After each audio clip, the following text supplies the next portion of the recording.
Hello and welcome to the Basketball Addicts podcast, where we answer the question, and the question that everybody wants to know is how you can hate from the side of the finals? You can't even get in. How can you hate from the side of the finals, D- but you can't even get in? And that is like the the most yeah. perfect comment that could be made for this podcast tonight, because we are talking about the NBA playoffs 2022, and there are a lot of Woo. teams tonight, especially dealing with what we just witnessed with the Heat Celtics game 7. I was right. Who are hating from outside the finals and they can't even get in. Miami Heat. Miami Heat, and sad to say, my Dallas Mavericks are hating from outside the finals as well. Um, so are the Grizzlies. It's a lot of teams that lost. Brooklyn. Um, I know you think of some. Let's Bucks. not talk about Brooklyn there. Brooklyn, Bucks, Uh, Sixers. For all you Sixers fans out there, yeah. I humbly apologize. Suns. Suns. Yeah. Yeah. Oh, Utah, of course. Buried. Of course, Utah. Utah isn't a playoff team. Oh, Sorry for all our yeah, Utah fans, yeah. but you know what you have in Utah. You know what you have there. Especially next year. Oh, it's the exact same thing. Yeah. Except older. Oh, yeah. Everybody's gonna get a year older. Donovan Mitchell's still gonna be like the youngest person on the team, and that's just how it's gonna go. Yep. All right. Alrighty. What are we talking about first, Chris? So I think that I want to hear, because I personally watched the game as it went on with the Boston Heat, with the Boston Celtics and the Miami Heat. So I think that you should start with the Dallas Mavericks, because you are a Texan. Dallas Mavericks Warriors. Oh yeah, that's true. Okay, Dallas Mavericks Warriors. I chose the Golden State Warriors for a reason. They're different tier as a team than Dallas Mavericks. Dallas Mavericks, and also in the playoffs, you have to watch out for teams that are built similarly to you, but do what you do better. And that's what the Golden State Warriors are. Best three players on Dallas Mavericks, all guards. Best three players on the Golden State Warriors, all guards. They're just better than you. So, I think moving forward, I don't think there's anything crazy to take away of like the matchups and how things went down, because the Warriors was just in a different tier as a team than the Dallas Mavericks. My takeaway for what the Dallas Mavericks should be doing moving forward Mm-hmm. is that they need wing talent. That's what I would pursue at an extreme level. Look, Luka just showed you for the next 10 years that he can at least carry you to the playoffs, and you have to be aggressive. Aggressive. He just took you to the Western Conference Finals without another guy that you can consistently bank on averaging 16 a game. Yeah. Jalen Brunson's right around there. Spencer Dinwiddie's right around there. But neither one of those guys are like on a good team and a winning basketball team. Neither one of those guys are those kind of guys. Now they're just around that, but the point is they need forward depth. They need guys that can go get their own bucket. Chris Middleton types, Kawhi Leonard types, and that's another thing they need: defensive talent. They need more defensive talent on that team, because Luka can get hunted. Golden State Warriors showed you that man can't defend, and when you hunt him, it's hard for him to guard everybody defensively and have the effort to go offensively. That's what the Golden State Warriors did. They attacked that one man so beautifully, and they in the draft, I would probably say either trade those picks or try to draft a defensive center. There's a lot of good defensive centers in the draft this year. Since I'm looking at that stuff a lot, because we're basically really really good at our draft takes. And that'll be in the off season, but that's something I would focus for the draft. But I would say be aggressive. Be aggressive. Go trade 4 or 5 picks to go get a guy. I mean, dear goodness, could you imagine a few years ago if we would have known what Luka is now, and Paul George was quasi available on the Oklahoma City Thunder, Yeah. and they went and got Paul George? This is a team that dominates the West Yeah. now. If they had Paul George, what he was then, and Luka now. So be aggressive. Put all your chips on the table for an all-star and say, you know what? screw all you guys in the West. We're gonna go get it, and we're gonna put defensive players around. Look at the way the Boston Celtics, the Miami Heat are built around their stars. They got a lot of defensive talent on those teams. And Steph's not a great defensive player, but he's got a lot of defensive talent on that team. I mean, the Atlanta Hawks have a similar problem where Trey can't guard, and you see how much they need defensive talent because they can score with anybody. Mm-hmm. You know what I mean? So it's about being a complete basketball team, getting there while also gaining more forward scoring talent. Because if you put a great center with Luka, yeah, you might be able to run a pick and roll well, but it's not an amazing pairing because Luka needs the spacing. Go get yourself a bucket on the wing, Mm-hmm. and that'll fit perfectly. So that's what I think the Dallas Mavericks should do. That's what there's no shame in making the Eastern Conference Finals. I remember a long time ago, not a long time ago, but I've listened to a lot of NBA media stuff, and one of the things that I think applies to the Dallas Mavericks is Isaiah Thomas, Detroit Pistons Isaiah Thomas, said that they learned a lot losing to the Boston Celtics because they learned how to be winners. Mm-hmm. And it's a privilege to make it to the Western Conference Finals and to meet and lose to the Golden State Warriors, who are the greatest winners of the past decade, other than the man named LeBron James. Facts. Greatest team winning in the last decade is the Warriors. So it's a privilege to lose to them because they learned a lot of things of how to be winners in the playoffs, how to be a winning team, how to, be the guy that dives on the floor, all those type of things. And they made great progress. They found their great head coach. You keep him there for the next decade. Jason Kidd is the right guy for that job. Never fire him. And that's the way I think that Dallas Mavericks should think about this, and that's my takeaway. Couldn't have said it better myself. So one thing I will say is that with the Warriors, we know what we're going to get from the Warriors. But what really surprised me with the Dallas Mavericks was that it was kind of like Luka's coming out party. Like considering Mm-hmm. what he had on his team, what he was able to accomplish. You know what I mean? And it's also Jason Kidd. Like a lot of people are going to look at Jason Kidd a little bit differently when it comes to coaching because of what he was able to Yes. accomplish with so little in just Luka. With that being Mm-hmm. said, going forward, I couldn't agree more. I think they do need to just be aggressive, and I think they have the right ownership to do so. I think that Mark Yes. Cuban will look at the team and go, Luka, Yes. what do you need?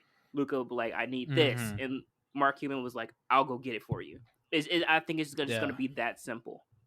Yeah. And going forward, because they're young. Luka's young. You know what I mean? A lot of these teams with veteran presence, they're getting older. That's why they're veterans now. They're getting Mm-hmm. older. It's time to move out the way. These young teams like the Giannis Antetokounmpo led Bucks and the Luka led Dallas Mavericks, they're about to take over the league very soon. Um, so I think that just if they can just go forward and find just the correct talent, they'll dominate the West for years to Mm-hmm. come. Yeah, I mean, when you have a Luca level guy, man, the window is always open. Mm-hmm. The window is always open. All it takes is one guy to be disgruntled with his team. You know, he leaves. Like Zach LaVine this year. Ooh, that'd be Like if I'm different. Zach Yeah. LaVine, I am thinking about it. Yeah. I know the Bulls are good. Yeah, you showed me you can try to win a championship, but DeMar DeRozan isn't 23. Yeah. you know, you, I, you know, that's the thing. When you have Luca and he showed that he can do this and take a team to the Eastern Conference Finals in the modern NBA, you're basically putting a bright red flag that says, "Hey, are you good? Oh, you are. Why not? You're gonna think about it. You know what I mean? Yeah. Like he's such a high level guy that everybody's gonna think about it now. Mm-hmm. Yeah. Yeah, this definitely was a Luka coming out party. It's definitely gonna make Dallas way more attractive than what it was. Because a lot of people were Mm-hmm. already skeptical. Yes. You know what I mean? Like even though we were seeing Luka Mm-hmm. like fight against the Clippers but not really succeed, a lot of people were still skeptical. Impressive. Very impressive, but a lot of people were skeptical on Luka still. Like, can he? Like, yeah, he's Mm-hmm. great, but will he be able to will the team? And I think that with that switch in Mm-hmm. coaching, it really like was able to showcase Luka, and now he's gonna have like He looks like Derrick Rose with the Chicago Bulls, minus the MVP. Like, you remember when Derrick Rose was like coming out and he Mm-hmm. really was dominating the league, and everybody was like, "Oh, we And might go." LeBron and D Wade thought about going there. Yeah, Carmelo thought about going there, Yeah. but then he said, Mm-hmm. "They can come here if they want to. I don't really care." Luka's like in that position right now. Mm-hmm. Yeah. Yeah. That's a great example, because how quickly D Rose rose up to greatness is Hmm. kind of similar to Luca, because his rise has just been so meteoric so fast. Yeah, So I completely agree with that. Oh, yeah, it's impressive. it is. All right, Yeah, you ready to kick it to the east? yeah. Let's go to the East. Let's talk about the Boston Celtics and the Miami Heat. Well, you got it right, so you should talk about it first. Okay, so, man, this game was really exciting from beginning to end. The Celtics came out Yes. red hot and was giving the Miami Heat problems from the jump. I mean, everybody was everywhere. Let's give a big shout out to Al Horford with those two big blocks. That was, look, you may be 40, but damn it, you can still jump. Man does he doesn't look 40. Right. I don't know if he's 40 or not, but you know what I mean. He's old. He looks the guy that we used to be on the Bowflex commercials, that like, you can be old like me and be really fit. Like, he's like Yeah. oddly fit, like old man. He's an old Old man. man Al. Old man Al. Um, but one thing I will say is that a problem that I've seen with the Celtics is that Mm, they have too many times where they just go completely cold. Like nothing goes mhm. their way. And they Yeah. start to rely on the 3-point shot, knowing that their bread and butter as a team is within the paint. When they were running the fast break earlier, keeping the tempo up and in the paint every single play, that's when they were able to build their lead. Mhm. Yeah, they still were able to maintain a lead throughout, but they got to a point where they were up 11. I think it was in the second quarter. It was like 50 to something, I think it was. And they were shooting Mhm. threes. Everybody took at least 2 threes in that like maybe 2 minutes period about, and then the Heat came roaring back and got it within like 9 or 7. Like, you can't let that happen, Mhm. especially when you're think about moving forward now. Moving forward to the Golden State Warriors, you cannot have periods where you just can't get a bucket. That will be very detrimental to your chances of winning, because Mhm. the fact is that this is something that you hit on in previous podcasts, was that there's a level that the Golden State Warriors are able to hit because they have so many offensive talents. They like, Mhm. okay, so if Curry gets cold, okay, boom, we got Jordan Poole to rely on. Oh, okay, wait, Jordan Poole may not be scoring that much. You still have Clay. Wait, we have Wiggins. Okay, you could just keep going down the list. That's something that the Miami Mhm. Heat had, but the problem with the Miami Heat was that there wasn't Tyler Hero was out for one, but that's besides the point. And then we had Victor Oladipo, who really wasn't playing really well. And then that got me in my mind where I said that it doesn't matter exactly how much scoring talent you have, because you can't put them all on the floor at the same time. They come in at intervals. So Mhm. if you can't get them to get going when they get in the game, then it doesn't really matter how much talent you have. And that's what we've seen tonight. Victor Oladipo is a talented Yeah. scorer for sure. If you can't get him Mhm. going, then it doesn't matter how much talent you have, because he's not able to produce like you would like him to. Um, Mhm. greatly played game defensively, on both sides. Honestly, Al Horford's 2 blocks, Jimmy Yeah. Butler with that big steal. They're just it was so many foul calls because it was such a physical game. I Mhm. think that Yeah. playing physical, especially going into the next round with the Golden State Warriors, that might actually help them out a little bit, because Yes. they play a lot of perimeter game. So like if you can get them to, Mhm. like, you know what I mean, knock them around a little bit, you might be able to really open it up if you can. You know what I mean? You might be able to, you Mhm. know how let me see if I can take it back. In in the great era of the 90s. How if you were a great Mm, scorer, you came inside and they knocked you around a couple times, you thought twice about going back in there. yeah. that that might be what might win them a couple games. So I'm really impressed with the C's, especially after winning this game. I just think that they just need to figure out how to limit those dry spots a little bit more, because this game definitely should have been blown open in the second quarter. This game should have been with should not have been within reach. It should not have gone to. I Mm, mean, like, yeah, the Miami Heat were playing greatly, but it just came down to the C's where they had too many dry spots where they just weren't mm-hmm, able to get anything. They were playing great defensively, but it was mm, just wasn't they weren't able to get anything. And because you have yeah. it was like Heat 8-0 run. Okay. Defensive. I mean, now we're going to lock the Heat down. Okay. C's 8-0 run. Okay. Now they're going to lock the Celtics down. Okay. Wait. Heat 8-0 run. It's just like, it just kept this really proved the point that the basketball is a game of runs, because it's really just turned into, oh, Mm-hmm, we can score 8 points in a row. We can score 8 points in a row. yeah. We can just match you It every was single odd like time. that. It was really odd like that. It was a Yeah. very odd game, but Game 7, yeah. it's Yeah. still was a very good game. I thoroughly enjoyed that Mm-hmm, game. Um, yeah. you got anything? Oh yeah, Game 7, and are you done? Yeah. Okay, yeah. My takeaways from this game in the series is then I'll hit closely into the Miami Heat, is that the Boston Celtics defense is special against certain matchups, and a team that doesn't have an overly dominant center, big post play, can't really take advantage of the 6'9" power forward and center combination that the Celtics have. Um, and it was really great to see that the Celtics are a really great defensive team, like we all thought.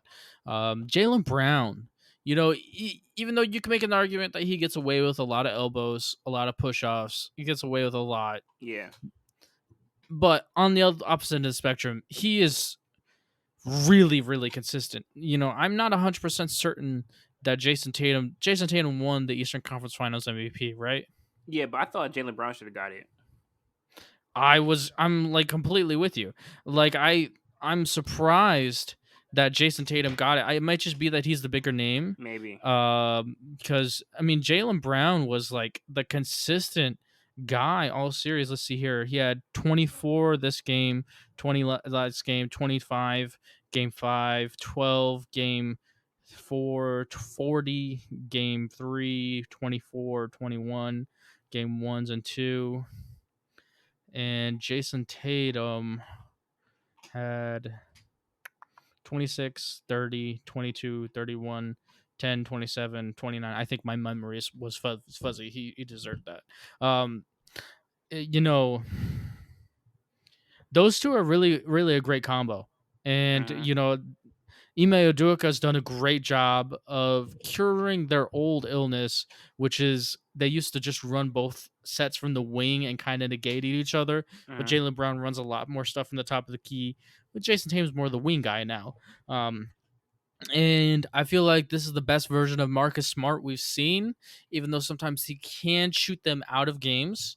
Like last game where he attempted the most shots out of anybody on his team last game. And this team plays together, play their style of basketball, and they're very, very, very good. Boston Celtics really, really are going to be they're a worthy NBA championship finals contender, NBA finals team, a worthy representative of the East. I'm not 100% certain if they would have been able to get through the Bucks, but we'll never know. And I chose the Miami Heat to win the series, and I truly do think that if Hero's not out for games 5, 6, 7, he played game 7, but he wasn't really healthy. They came out and said, "Oh, this injury is going to be multi-week injury," and then he came out, Yeah. came out for the next game, barely got any minutes. Didn't look the same. Like it, I wouldn't be surprised if Jimmy Butler was playing. So, and I'm glad that's my transition to the Miami Heat, which is something I've been thinking a lot about. And I really think that a lot of questions about the Miami Heat have to do with, is this the end of their um, window? And there's a few other things that I want to talk about. And the things I want to talk about is, where do we rank Jimmy Butler as the best players in the NBA? How the heck do you rank that guy? Because he's a low tier all star in the regular season, but he turns into a solidified superstar where he looks like he's better than Jason Tatum in the Eastern Conference Finals. But Jason Tatum, if you compare the regular season stats, it's not even close. Like, how in the world do we calculate what Jimmy Butler is? He's a lot like Rondo. He's just at a star level of that, where Rondo was a decent player in the regular season, but in the playoffs, man could win you a series. Yeah. Playoff Rondo in his day, like that dude, Donovan Mitchell's something similar. The man in the regular season, he's like 25-6. Playoffs, it's 30-6, 35-6. Jamal Murray, the year that he made that great run where they beat the Clippers and dropping 40 balls, 50 balls, he averaged like 22 that season. You know what I mean? Like, there's certain players that are just like this that are really hard to rank, but I feel like he has to be top 10 best players in the NBA. I would say so. And it's like after Jokic. After Jokic 7, 8, 9-ish. That's his range. And it's crazy to say that because he's just not a top 10 player in the NBA during the regular season. Just to be frank with you, it's not even a conversation. But for some reason, it's just like, there's never been a player like this that goes from borderline all-star or low tier all-star to NBA superstar in the playoffs. Like, how do you calculate Jimmy Butler, Chris? So with that being said, I would say that when you have great players, a lot of great players rise to the occasion. They don't really take they play just just well enough to solidify their spot in the playoffs, and then when the chips are on on the table and it matters most, they really truly shine the brightest. And Jimmy Butler is one of those players. We've seen this. 47 points in a elimination game in Game 6 held the best players to 10 and 12. That was an amazing game. That's like crazy. He had 40 the game 1. Crazy. It's just crazy what he has been able to accomplish in these playoffs time and time again. When the lights are the brightest, he shines the brightest as well. Just it just didn't fall his way today. I think that for me personally, I picked the C's to win. You know what I mean? And I end up being right about that. But after watching Game 7, it could have went either way. If that 3 would have failed, game's over. Jimmy Butler. Yeah, that was crazy. I did not expect that game. Max Strus hits that 3, stadium erupts. Yeah. And then Jimmy Butler comes down. Oh my goodness. That's not really the guy you want shooting a 3 to win it, but I would have preferred if he would have went inside and played in the mid range. Go to your strong suit at that point. Yeah, me too. Yeah, you were just a bit too greedy. I know you wanted to win that game bad, just a bit too greedy. You had the lane. It was one person to beat. It was one person to beat. Yeah. I would rather you take the high percentage shot, tie it up, and force the C's to get into panic mode. Force Tatum to beat you. I agree with you.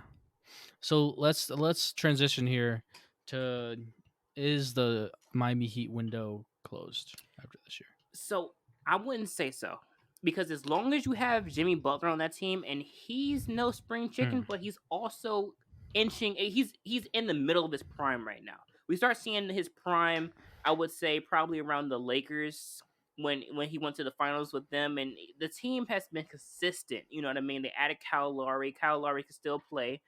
I would just say just run it back He's because 32.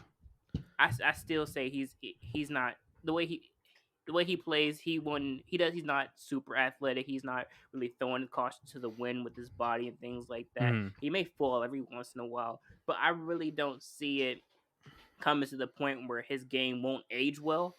Especially since he is 32, I think that he still will be able to be as efficient and kind of a borderline all star, superstar type talent Mm. for a couple more years to come.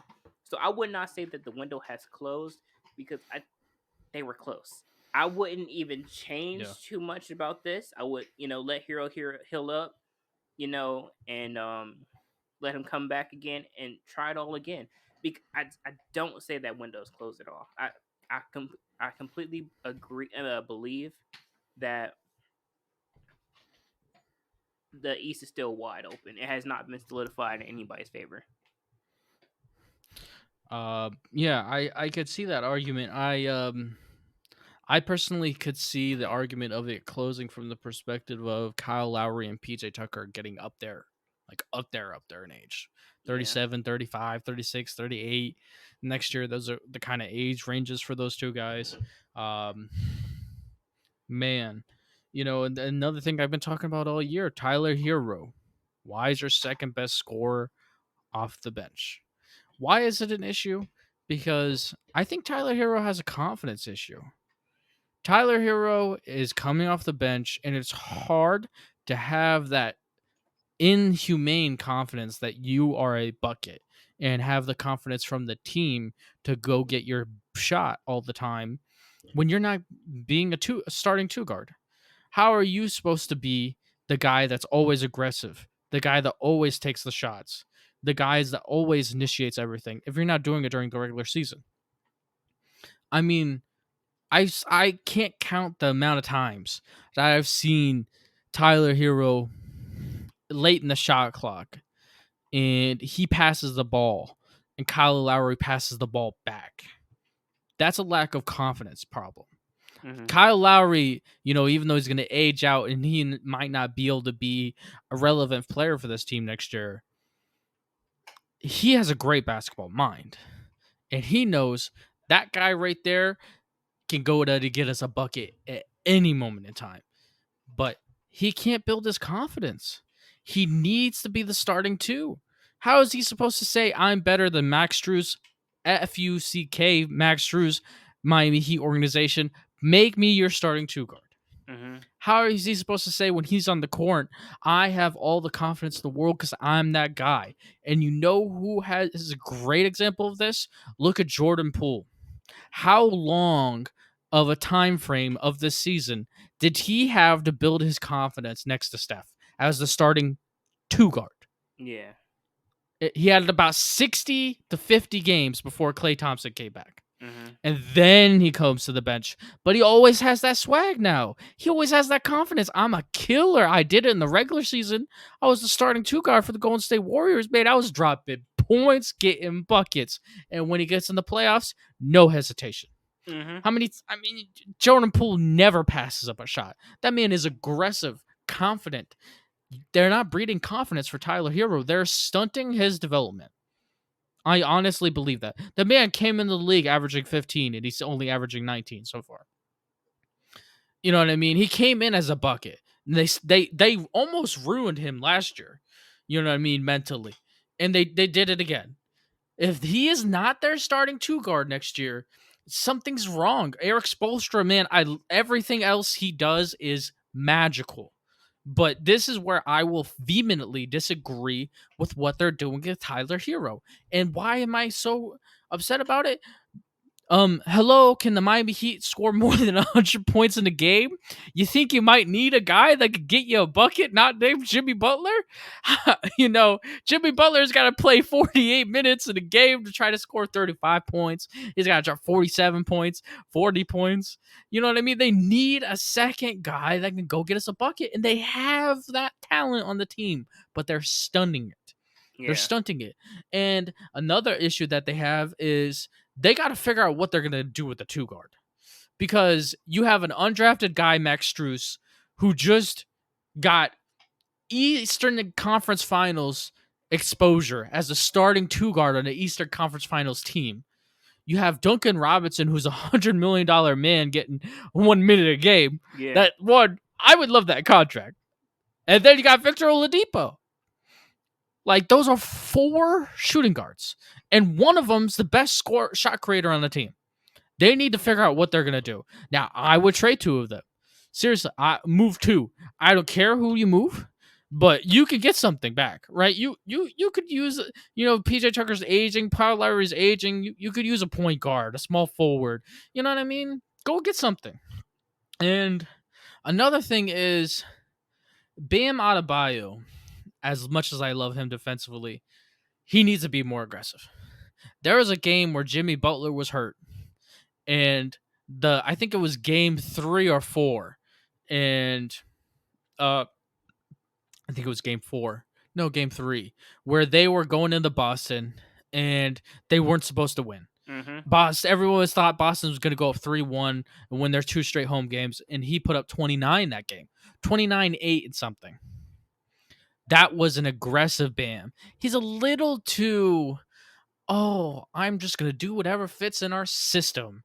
You know what I mean? Like, he needs to be a little more aggressive. They got to let him loose a little bit more. They need to let Tyler Hero and Bam develop, right? They need to let these guys grow in confidence. Because, I mean, he flashes some stuff, man, where he's handling the basketball and he's going straight to the rim. And he's either getting fouled or getting 2 points.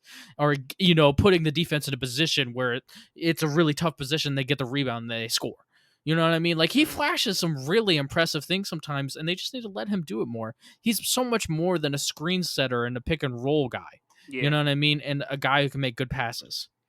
So, those are my things. I think they have to figure out what to do to 2-guard position. Tyler Hero, dear goodness, is not a 6-man. All right, you got shown that. Make it right. And they got to let Bam loose a little bit more offensively. What do you think about the Heat for the future?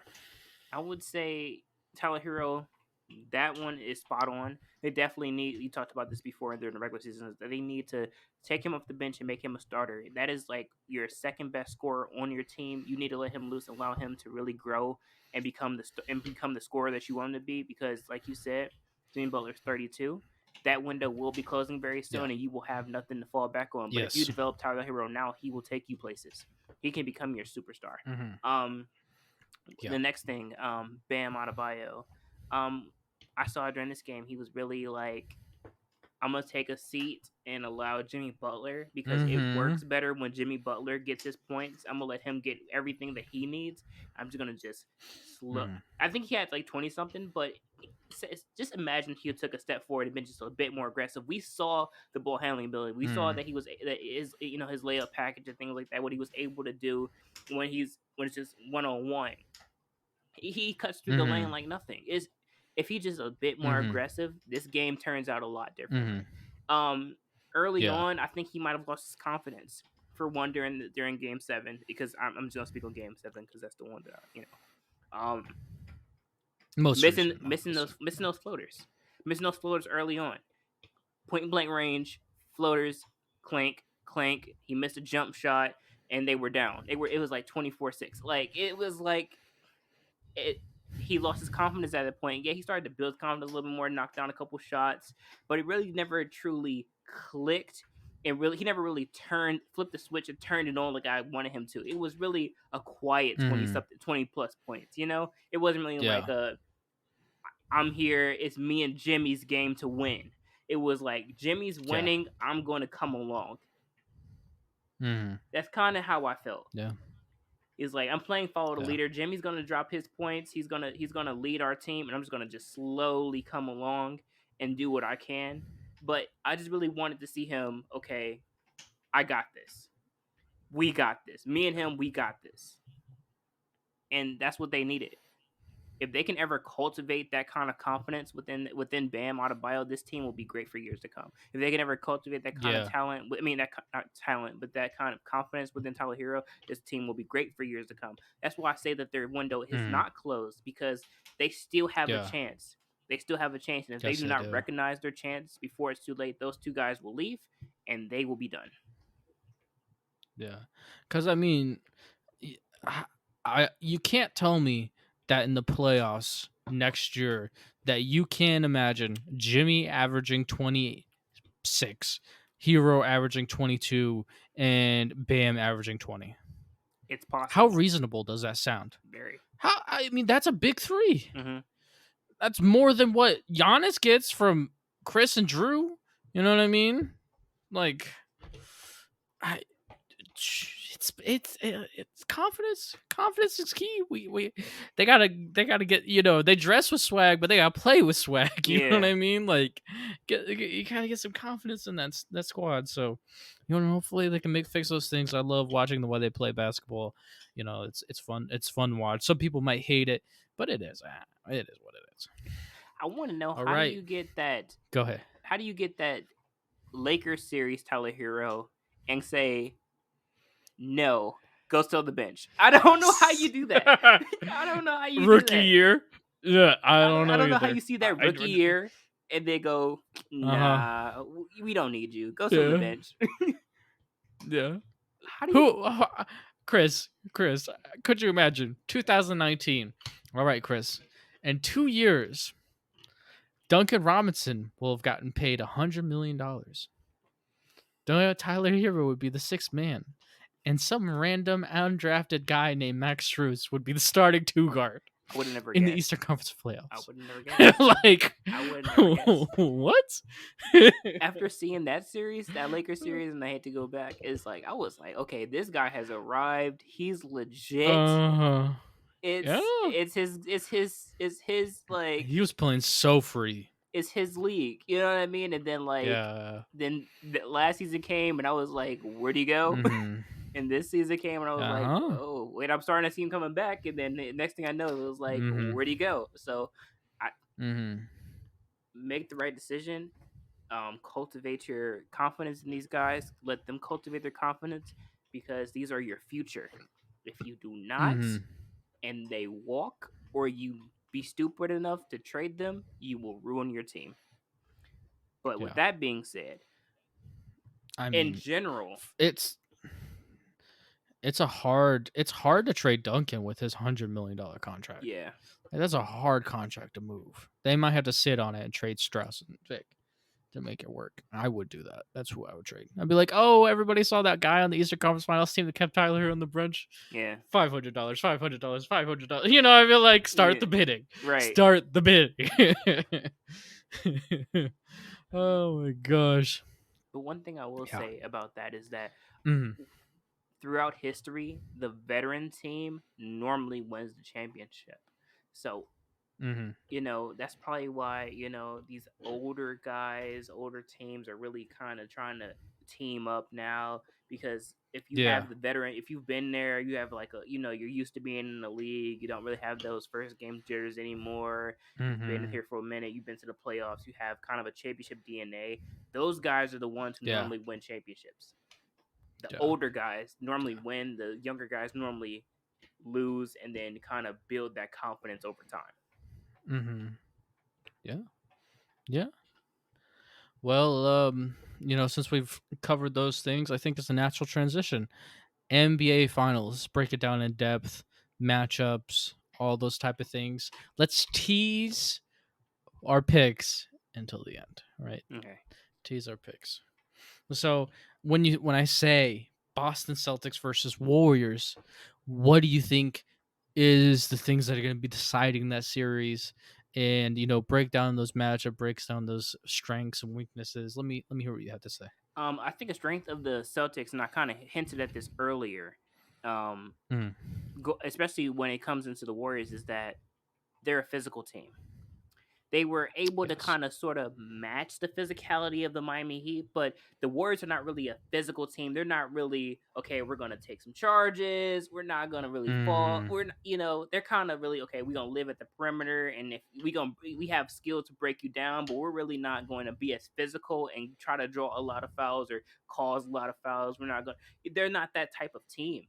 But the Boston Celtics have shown that they have a high level of defense that they can hit, and then they can also be very physical, and that may cause a problem for the Warriors. seeing that they do really play kind of I don't want to say this, but I'm gonna say a kind of a pretty boy basketball. Like they're like, Mm-hmm. I'm just gonna knock these shots down. But if you can get Marcus Smart, you know what I mean, to draw fouls and to cause problems, get Jason Tatum to really get in there and kind of defend at a high level, Jaylen Brown to defend at a high level, just kind of just get those guys to really, okay, believe that we got this. They could really push the Warriors. I still will stick with whatever it may be that my pick is because I'm just teasing. But I think that that might be their greatest strength heading into this matchup, and their weakness is something else that I was said before is that their dry spells that they have that Mm-hmm. can cause problems for themselves Mm-hmm. because the Warriors have a level of scoring output that they can hit that cannot be matched if you can't score. We have seen Mm-hmm. these in the past years where they will go on runs. And I'm not talking about 8-0 runs. I'm talking like 12, 14-point runs because once one shot goes in, 8 more follow. And it's just Mm-hmm. crazy from then on. And then now you're down 20 and that happened in 5 minutes. Mm-hmm. The whole time you can't score, you can't buy yourself a bucket. That will be Mm-hmm. their greatest downfall if they do not figure that out. And the one reason and the only way they could figure that out is if they attack the paint more. If they can somehow Mm-hmm. figure out a way to keep that tempo and run the ball down the Golden State Warriors' throats, they can win a series. But that's what it would take. It would Okay. take physicality, keeping the tempo, attacking the paint, not really living and dying with 3-point shot. Hit it every once in a while, but Mm-hmm. don't live and die with it, and try to limit the dry spells. Every team's gonna have a Mm-hmm. point in time where they just can't score, but you have to. But as long as Jaylen Brown can keep some kind of consistency and kind of just keep that going for them, and then maybe you can get Jason Tatum to kind of come along a little bit more than he has been lately, Mm-hmm. they might be able to win a series. All right. So after you broke everything down, who do you think's gonna win, and why? Well, I didn't get to the Warriors yet. The Warriors are like the all Okay, time go best ahead. team. I mean, like it's not. They have it's so crazy because I would have Mm-hmm. not really guessed that this is what I will be seeing from this Warriors team. Even like I knew what Curry was capable of because I was like, okay, he should have won an Mm-hmm. MVP. Even though he didn't make it to the playoffs that year, but I was like, I was not really. I'm not saying it surprised me, but it surprised me not really knowing what was on that roster and not knowing how Mm. Wiggins would work eventually. Not really seeing the future of what they were putting together. But now that this all came together and the coaching has made it perfect now, it's a complete. I'm like, wow. So it's not really much you can say about the Warriors because the Warriors have always been the Warriors. No matter who's on the team, the Warriors Mm. have been the same exact championship pedigree type of team, well coached. Sure. You know what you're going to get from them every year. As long as injuries and technical fouls do not destroy their chances, they have no reason not to win. Mm-hmm. So with that being said, do you want me to give my pick? Go for it.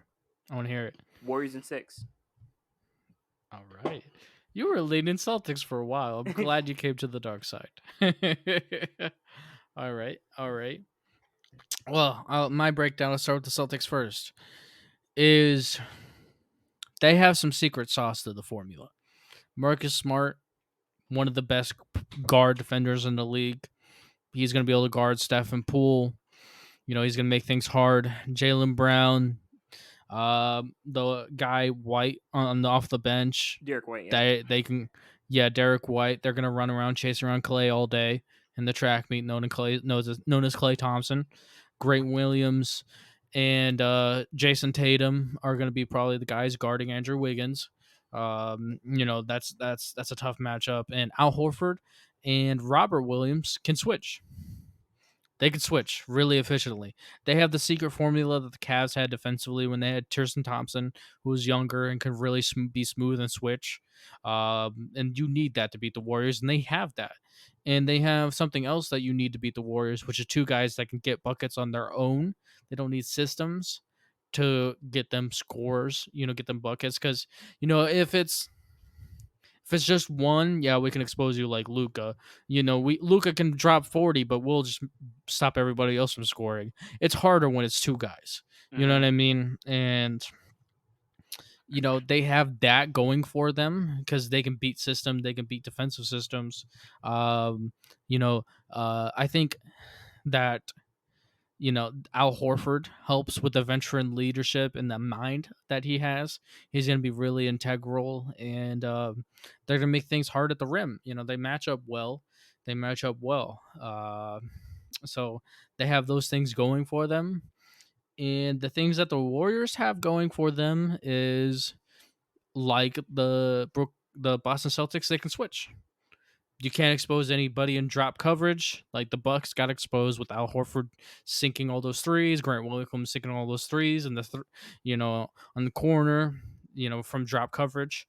You know what I mean? From exposing that, so you don't have any of those advantages that the Warriors negate. Draymond Green's gonna give Jason Tatum hell when he's on him. I mean, that's about as bad of a matchup as you can get. Yeah. Poor Jason Tatum. Even though he's probably gonna be guarding Al Horford most of the game, he's gonna switch and he's gonna be, and they get him on switches. It's gonna be tough. They might not even try to run ball screens against the Warriors because you get Draymond Green on that ball screen. Like, I want the guy who's originally guarding me to guard me. Yeah. That's something the Warriors have going for them. Another thing, for an intricate thing that the Warriors have going from them, there's a few things that really makes me believe in them, is Steph Curry and Jordan Poole will account for 48 minutes at the point guard position. Name me a point guard that those two guys have to guard.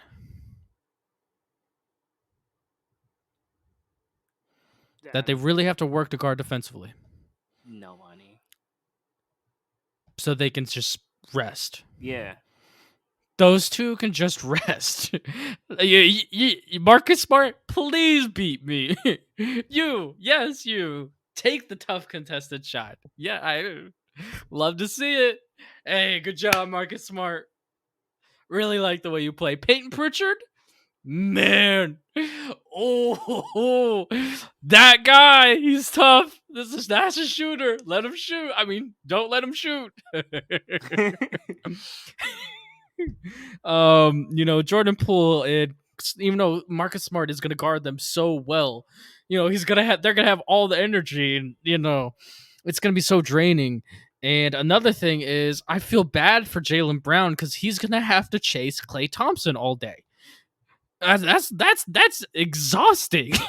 Like, whenever White's not in the game or Brown's in the game, like just think about all the ways the Golden State Warriors attacked Luka Doncic with off-ball screens. Jaylen Brown's really gonna have to put in a ton of effort. Jason Tatum can't just stand in the corner. He's got to guard Andrew Wiggins. Andrew Wiggins might dunk on him a few times. You know what I mean? Like, he's got to still guard him. So they can't sleep. You know what I mean? They can't just stand there. Against the Miami Heat, Max Strus, yeah, I can just stand there. You know what I mean? Yeah, Jaylen Brown, oh, this is so hard. All I got to do is stand here and guard Max Strus. He's just going to stand here. I just get the rest. Like, you don't have that against Golden State Warriors. Mm-hmm. The Golden State Warriors, all the scores for the Boston Celtics are all the scoring positions for the Golden State Warriors, so they just don't get the rest. You know what I mean? Draymond Green doesn't really have an issue either, so he's just going to be able to go extra hard on whenever he switches on somebody. He's like, finally, I have to do something. Guarding Al Horford is just so hard. So it's those are some serious matchup issues. And yes, the Golden State Warriors to hit fifth gear is, they're going to win 2 games just by hitting fifth gear, where they just get so hot and they're just going to win games, and it's just going to be insane. And another thing is, we've seen the Miami Heat give the Boston Celtics issues and expose their non-passer on the court. The best passer on the team's Al Horford. You know what I mean? Like, Marcus Smart's not the greatest, passer. Jason Tatum's not the greatest passer. You can expose them a little bit. And the Warriors are going to test them mentally. The Warriors are a great wrinkle defense. What I mean by that is in one possession they'll be running 2-3 zone, another possession they'll be running box of one, another possession they'll be switching, another possession they will not be switching, another possession they'll be running some convergence of man zone that it's just like, what is that? I don't what is going on here? Like they really they are top tier mental chess game defensively. Mm-hmm. And the Boston Celtics have nobody that can play that chess game.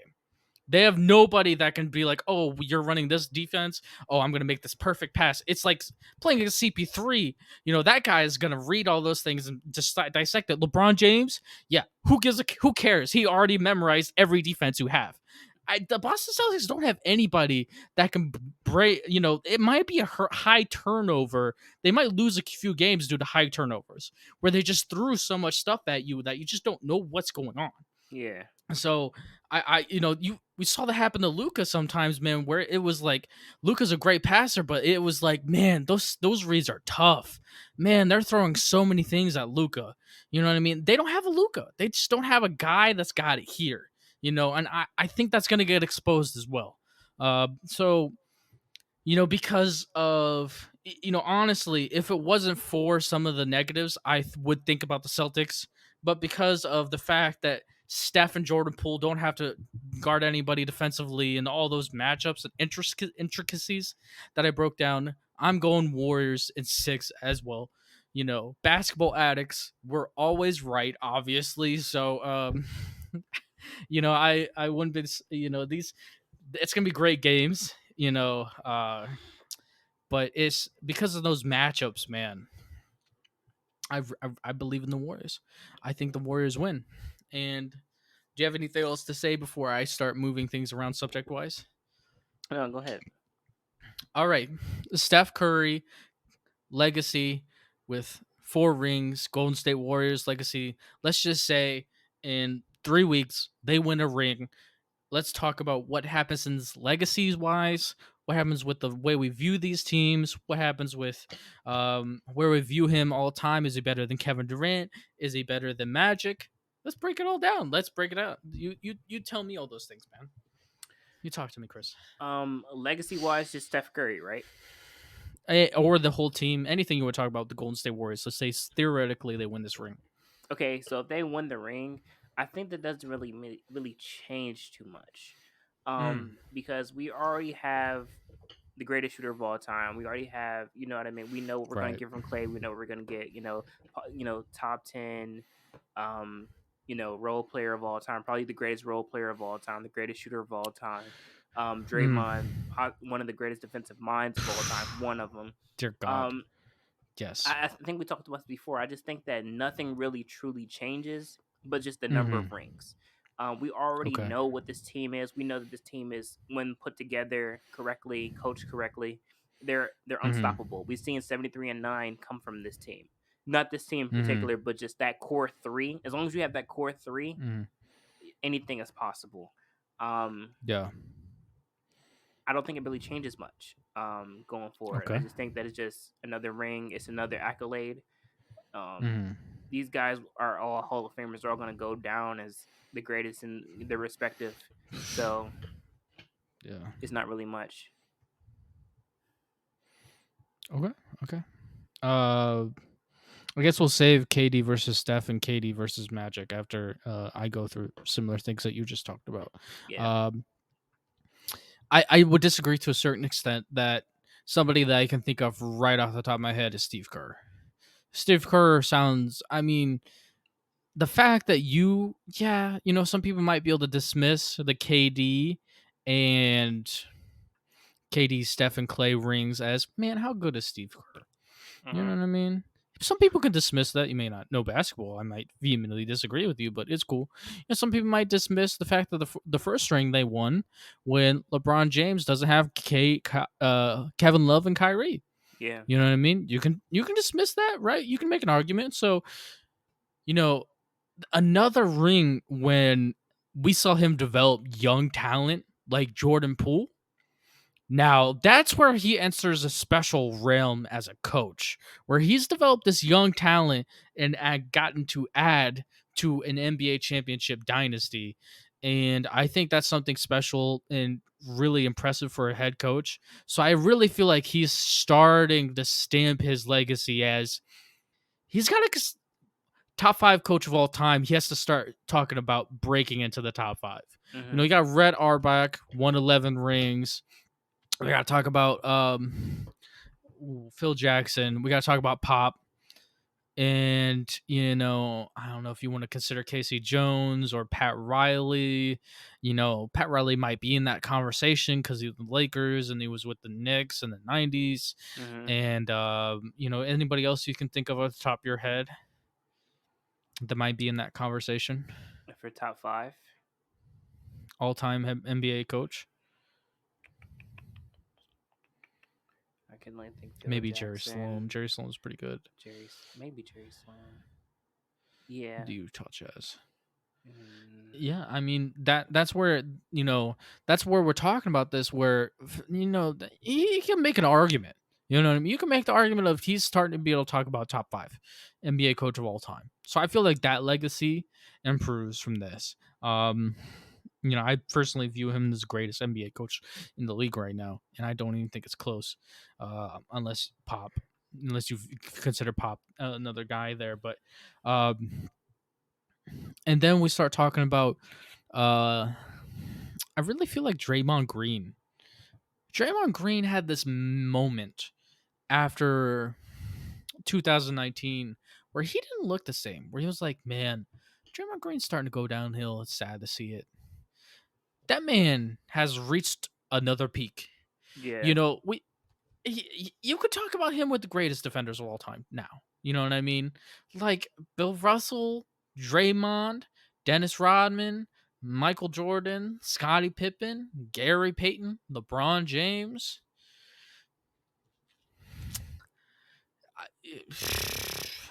He's in that class. You could put him in that class for sure. Yeah. I mean, what he's because it was like it would have been a longevity argument. We'd be like, man, his peak was like 4 years. Now his peak's like 8 years defensively. Yeah. You know what I mean? Like that's pretty impressive. So I feel like he improves as well.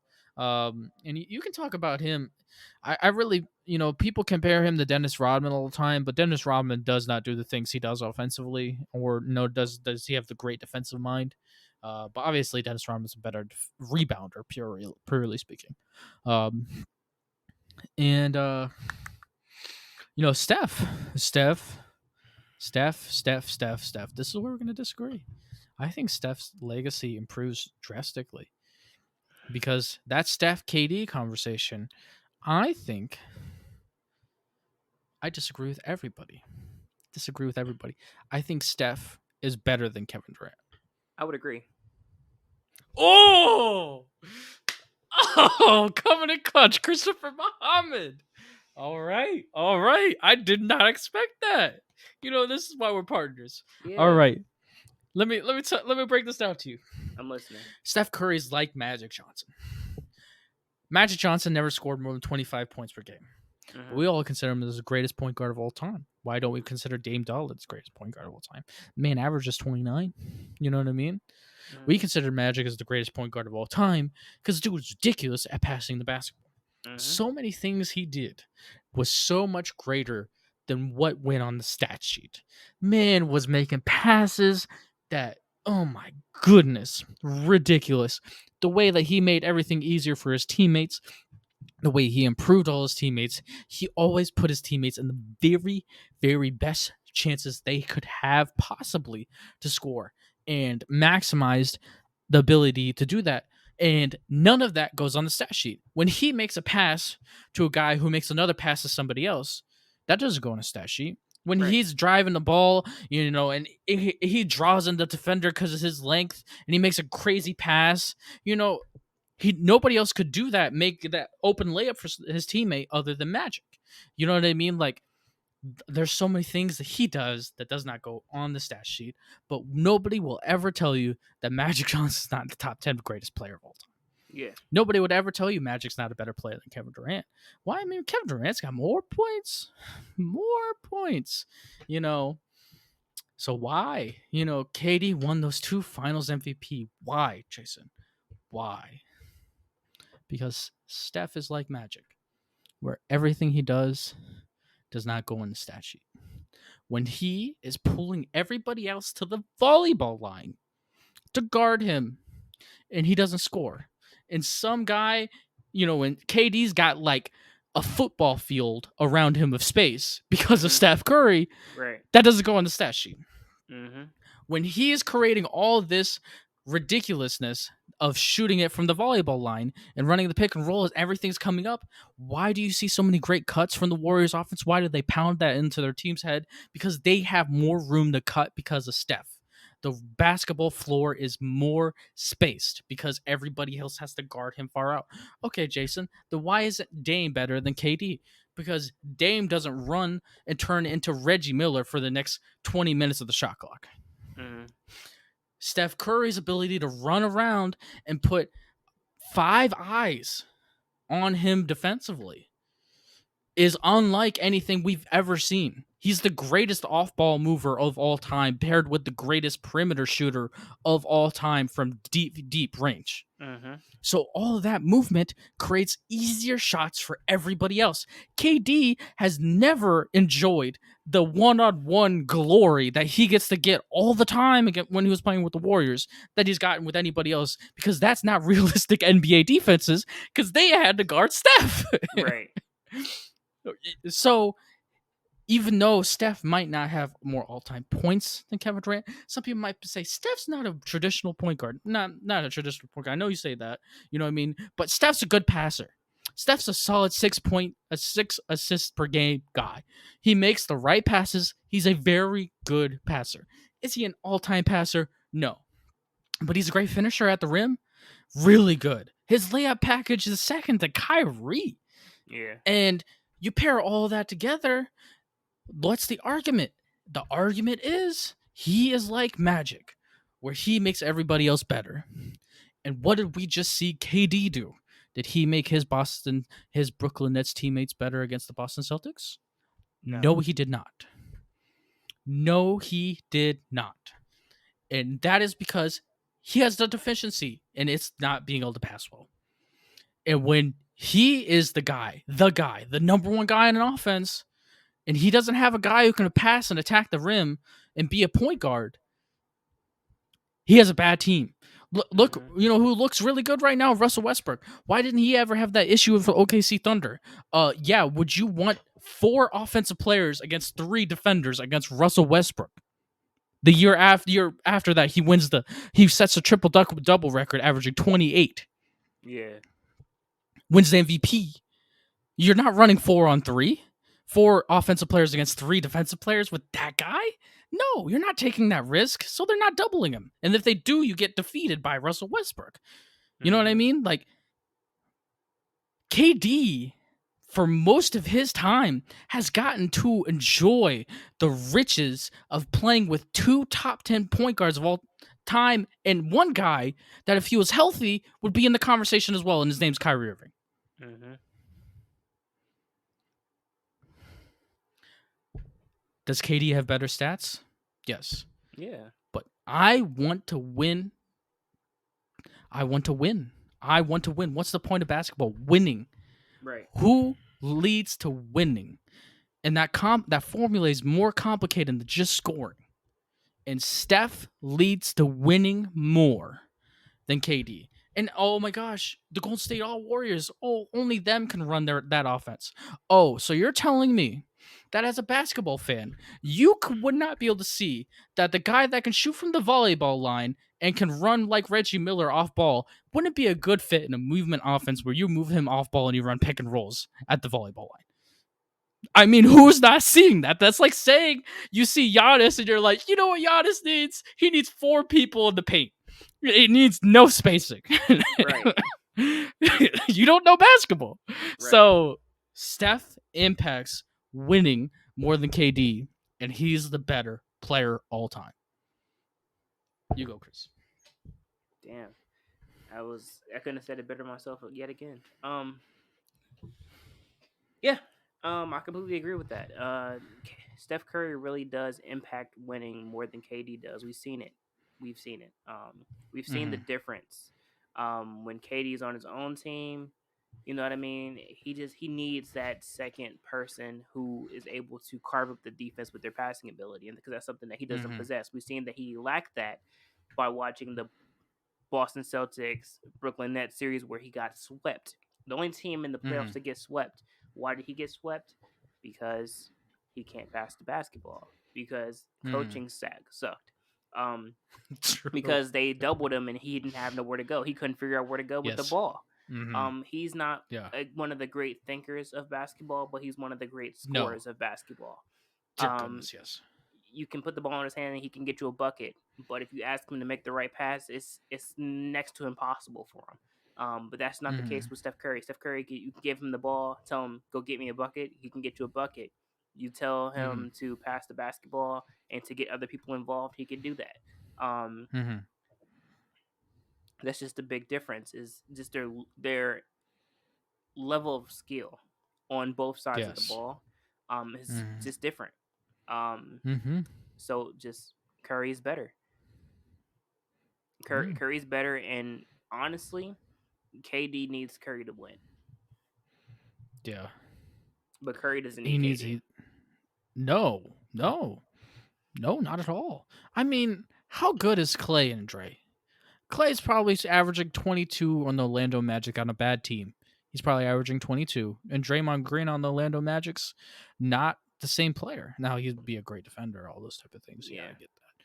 But it's not like he has another superstar with him on yeah. these 2 rings, if we're assuming he wins this year, without KD. Mm-hmm. That's impressive. That's extremely impressive. Yeah, it is. So, oh man, oh man. The legacy of Steph Curry. Oh my goodness. What a beautiful thing about basketball. The man, not highly recruited, goes to Davidson. Nobody cares about him until he goes in the Match Madness run. Minnesota Timberwolves choose 2 point guards in front of Johnny Flynn and Ricky Rubio. And, when you have skill and some people, are like Steph Curry where they work like nobody else, the world is yours, and Yeah. that's what Steph is. Steph is an amazing. He's like LeBron, an amazing superstar in the ways of human being. Like he's just one of those good human beings. Mm-hmm. So All right, so Steph versus Magic, greatest point guard of all time conversation. Oh, It's tough. it is tough. So tough. It So is tough. tough. I probably have them ranked back to back. Wait, no, depend on where I have Bird because I might have Bird up higher than Steph. It's so tough. Greatest point guard of all time, I would say, is Magic. I say that it's not far though. Like it's Mm, really close. It's like damn near 1A and 1B. mm-hmm. It's in the sense that they're very similar players. Not at all. Yeah. Minus the shot, the shooting ability of Steph Curry, just off passing ability, elevating the team, making everybody around them better. Um, Mm, and just in that sense, then they will be mm, closer. The shooting, but I think that with rings being won, it could make a difference. The only thing that I think would give Magic a little bit of an up with that is just his battles with Bird. mm, Um, mm-hmm. I think that level of competition that he had to go through would would would push me to choose Magic above Curry. Not saying that Curry didn't have battles, Yeah, but LeBron. he battled LeBron. Yeah. Um, but then he battled LeBron with KD, and then we Mm, haven't seen a battle with LeBron and Curry since. So mm-hmm. I would say that just off, you know, facing that Celtics team every year, damn near, Mm. and then coming out on top, and that's in the best of whatever, just being the just winning that series of just Lakers versus Celtics, who was the better Mm. team, the better franchise. I think that pushes Magic above. Yeah, the legacy argument is interesting from that aspect where him and Larry Bird did legitimately save the NBA. I And would Magic say, won the battle. yeah, that's true. Magic is so phenomenal. He's 6'9". He's basically an all-star power forward skill in a point guard's gifts. You know what I mean? So special from that aspect. I think he had way more talent on his team. I mean, Kareem, Kareem and Kareem. Yeah. I mean, that's like Steph getting saying LeBron is not good because Magic and Bird are probably the best two players, but like the third best player in the league, Steph gets him on Mm. his team. Like Kawhi Leonard is like, oh my god, what were we gonna Mm-hmm. do? And James Worthy was a real guy. Like, oh my goodness, Byron Scott, AC Jones. It's a close matchup. Dear goodness, is this close?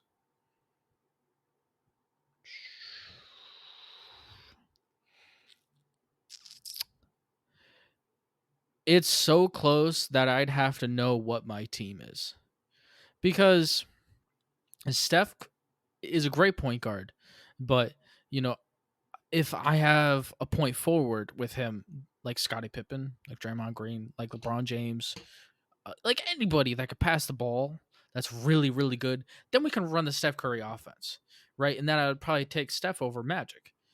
But if I don't really have anybody else and I just have a bunch of bucket getters and post guys that need the ball placed to them at the right, you know, placement, then I'd take Magic. It's so close that I'd have to know who else I have because it's like it is splitting hairs. And that's a phenomenal thing is Steph Curry's so good that he's splitting hairs between Magic and Larry Bird. Yeah. I really feel like he's risen above a Tim Duncan, a Hakeem Olajuwon, a Moses Malone, a Dr. J. You know what I mean? Like he is in a different tier of those guys now. It's what we've seen him do, or the way he commits to winning. It's where he's starting to move into that grouping, and it's a phenomenal to see. It really is. It's Yeah. beautiful. Yeah, yeah. The greatest player ever under 6'4" by a gazillion miles. It Easily. used to be like Isaiah Thomas, Allen Iverson, that conversation. It's him. It's him. All right. Let's run through some stuff. Devin Ham. I think that's his name. If I mispronounce his name, sorry about that. Darvin. Darvin Ham just got hired by the Lakers. Milwaukee Bucks assistant head coach. What do you think about that? I think that'd be good for the Lakers. Mm-hmm. Putting somebody with championship pedigree, somebody who knows Mm-hmm. about winning, who knows about coaching a superstar, and True. or assisting with coaching a superstar in Giannis. I That's a think good point. that's a good thing. Mm-hmm. Another good thing is what it takes for the Lakers to be successful, especially with the coach, is that your Mm-hmm. star player has to buy into their system and into their coaching. And I think that as long as LeBron is buying in and has accepted him as a coach, then they can go far. I think Mm-hmm. that's kind of what it boils down to because you don't have too much to coach. I mean, it's just Carmelo, Russ, and LeBron make that work somehow. Um, and then because you don't have anybody else really, so as long as you can Mm-hmm. get LeBron to really buy into what you have to say coaching wise, then I think that you can Mm-hmm. have a successful season. Yeah, I don't really know that guy that well, but I would say that we've seen a lot of good assistant head coaches make the jump from head coach in the last year. Jason Kidd, Ime Udoka, and Monty Williams. Monty Williams was the Doc Rivers assistant head coach for a while. Jason Mm-hmm. Kidd was the Lakers assistant head coach for a while, and um, Imo Udoka was Greg Popovich's assistant coach for a while. So uh there's a pedigree and there's something there to that. And I would say also building around Giannis is not that different building around LeBron. Yeah. So I think a guy who comes from, okay, we have a great guy that can dissect a defense and attack the rim and put pressure at the rim is a similar dynamic. So I could see that working. Yeah, and I feel like it's a pretty solid hire. So the next one is about Russell Westbrook. What What's should the that? Lakers do with Russ? Mm. I'm of the mindset that you can trade that if you can sign and trade Russ, then you should do it. If not, you should Mm, try to make it work. We can't forget that we know who Russ is as a player. Um, mm-hmm, the biggest problem has been trying to figure out how to really incorporate Russ and LeBron together. But if with new coaching coming in, we can figure out how we can make that work. mm-hmm, I would stick around with it because I mean, yeah, he's taking a step back, but you just have to have him build his confidence again. Once his mm-hmm. confidence is built up again, you know what I mean? He's not really on the downward slide, kind of maybe not really sliding as fast as he was this season, maybe more so kind of on a gradual slide. We can see something good come out of him next season. Yeah, I think Russ is a volume player, and I would trade him. I would trade him. I would start anew. I would move on from a volume guy like that next to LeBron, and he's a lot more of an attractive contract to trade this next year because he's an expiring contract, and $48 million coming off of someone's books sounds a lot better than what it was last year. So Mm-hmm. uh, I would move him. I'd move him, and I would take whatever it takes to get him. I'd move Taylor Horton Tucker too, and you know Phil Jackson saying that LeBron James is somebody I would trade away is ridiculous. I don't know what Phil Jackson's been away from the league for way too long. Yeah, I would move on from Russ and get pieces back and build from there. I would build If you, from there and if you can get hope. Zach Levine, Yeah. I don't know if they're really gonna. It sounds a little unrealistic. You know what I yeah, mean? It sounds like something that was probably made up. Honestly, that's my gut feeling about that. something worthwhile, I will move Russ for. But if you can't get anything worthwhile, your best bet is John Wall. I'd rather stick with Russ.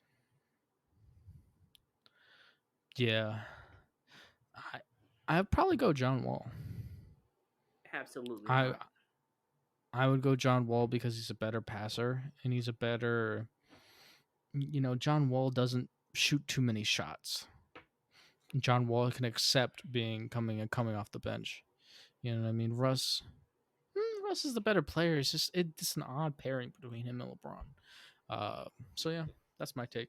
Yeah, it's a very odd pairing. I just wouldn't take John Wall at all, Mm-hmm. especially because he hasn't played any games. Sure. Yeah. Unless he's been on the He might NBA be court. fresh like Al though. Al didn't play games for a while and was healthy Yeah, now. I don't know. We'll see. See what Yeah. happens. They might make a move. Yeah. They might not. Yeah. Well, I feel like this is the natural stopping point. Do you agree? Yeah. All right, sounds good.